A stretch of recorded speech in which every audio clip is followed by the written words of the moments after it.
Welcome in to Between Two Meeples. I am Armando Castanet, and today we're going to talk about 6 games that I played in the last month, I guess it'd be September, that fell flat on their ass or possibly blew my expectations out of the water. So if that sounds like something you want, stick with me. We'll get into it.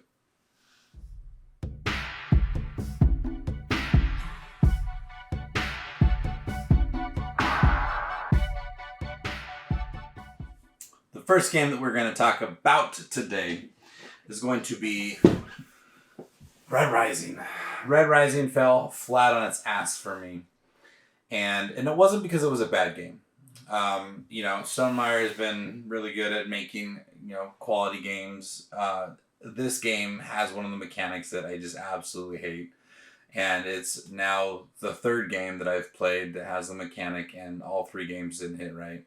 And they're all relatively well-received games, like Fantasy Realms, like everyone likes that game, Red Rising, and Marvel Remix. It's where you're drafting the cards and they're going into your hand, and you have to do all of this math. You have to make sure that you have the right cards that match with the other cards, and you don't have the bad cards that are going to actually turn your good cards into negative cards. It's just... the game just doesn't seem fun. Like having to dig through a pile as fast as you can, or hope somebody doesn't take your card, or there's only one card in the whole entire deck. It's just when there's 5, cards in your hand, and you just are trying to swap out, and it's 10 turns later, and you hope you have the best hand. Like it's not fun. But the game itself, relatively high quality making. My only issue with Red Rising, if I liked the game, was the fact that the cards were entirely too big. Like, I don't understand why they weren't just like a normal deck of size cards. There wasn't much on it other than some flavor text at the bottom. Like, it's just, they were way too big for the need of the game. But the next one up is Thebes. So I found this game, $5, unopened, in the wrap. Looks like a 20-year-old game. It was created in 2004 by Queen Games.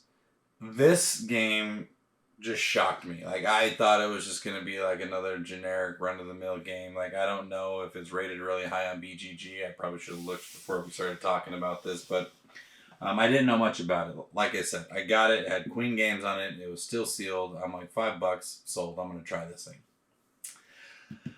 So I pulled it out, and it turns out it has one of my favorite mechanisms when it comes to turn order, which is a time track, and you move up the track. For those of you who don't know what a time track is, think of like Patchwork, where you go up, it takes you a certain number of time to be able to do it, and then the person behind you, they can take as many turns as they want to as far as their time goes until they pass you, and then it's your turn again. That's the track that I'm talking about, and this one has it. And not only does it have that, it has hand management, it has set collection. You have a little tableau that you're trying to build to be able to try to go over there and excavate artifacts from like Egypt and South, the Mediterranean areas. And then the craziest other thing about this is that when you excavate your artifacts, it's essentially what you're doing is bag building. The bag's already built, so you just randomly pull out. And there's 7 treasures in each bag, and I think each bag has like 20 different chips inside of it. So you don't have high probability of getting something good, which is why if you set your time to excavate as in 8, 9, 10, 11 weeks, you'll be able to pull out more chips out of the bag, getting higher probability. But the longer you stay there digging, the more you move up the track and the more moves you give somebody else to go out and do. So now you're given, you have to try to manage your time and how much risk you want to take and how many times you want to, how much time you want to give somebody else to be able to go and basically take whatever they want off the board because you're over there digging. Let's move on. Number 3. So the third game that we're going to talk about, I don't have. I did play it at a game night. I had a chance to buy it, and I said, nope, I'm not going to spend my money on it. And that is Robot Quest Arena. And it's not...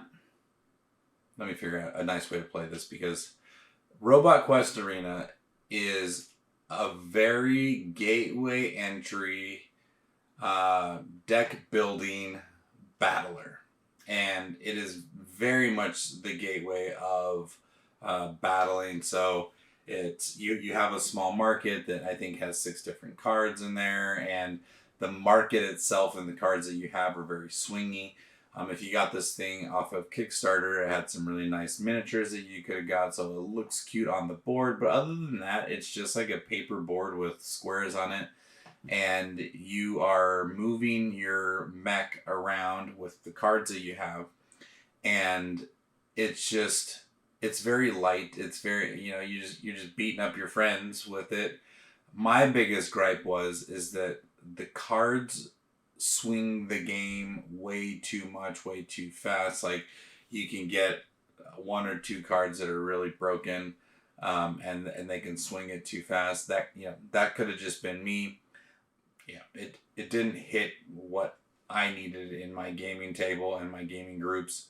So Robot Quest Arena for me missed the mark. But if you are looking for a very light gateway battler where you're going to spend 40 minutes just trying to beat up your friends, Robot Quest Arena might be for you, but it missed the mark for me greatly. Let's move to number 4 on my list, and that is right here. I actually have this game, and it is Fantastic Factories. So Fantastic Factories was, I was a little nervous to play this one. I'm not a fan of Machikoro, and when I got this game, I assumed that it was going to be a lot like Machikoro. So it sat on my shelf of shame for a little while. I finally cracked it open, and it actually is a great game. Like, I really enjoyed it more than I thought I was going to. The card drafting, that there's an open market. You get to draft cards into your hand. You get to use those cards as resources. You roll dice to gain resources. Depending on the tableau that you build, you might get additional resources through that. And it's just like this nice engine building resource management game about creating like gifts, goods. The first one to create these 12 special goods wins the game, and you get them by either I think you have to pay a certain number of resources. You get cards if you roll doubles, they produce the goods. Like, there's just so many different ways that you can trigger producing these goods, and like it just worked for me. Like, I really enjoyed this game. So if you guys ever do find or come across Fantastic Factories, I do highly encourage that you guys give it a try. It was a very easy teach. The rule book was lighter than I thought it was going to be. And like, there's just not enough good things that I can tell you about how much I enjoyed Fantastic Factories. So let's get to number 5. So number 5 on the list is Gaia Project. And Gaia Project fell flat for me. And this is probably the heaviest game on the whole entire list that I'm going to talk about. And it didn't fall flat for me because it's a heavy game. The main reason that this game upsets me is that I have the big box of Terra Mystica. I love Terra Mystica. I love the fantasy world of Terra Mystica. When I was reading about Gaia Project, they said that it was going to fix a lot of the things that Terra Mystica did. Like, it was going to be a better version of Terra Mystica. And at the end of the day, it might have fixed 1 or 2 little weird quirks about Terra Mystica, but they literally just rethemed the same game and made like 1 or 2 tweaks to the rulebook. And in my mind, like, it wasn't enough for me to want to keep and open my Gaia Project and keep it in my collection, because I ended up being able to play somebody else's before I open up mine. So that means that now I'm just going to probably end up having to call my Gaia Project, because it was just the exact same game for me, like, the whole entire time. Like, so it's just like this, and they go, yep, it's just like this, yep. So the teach was like 5 minutes because I already know how to play Terra Mystica, and voila, same game. So, but for those of you that like Terra Mystica, for those of you who want a theme like that's outer space, Gaia Project's gonna be for you. But it's just space themes usually aren't my thing.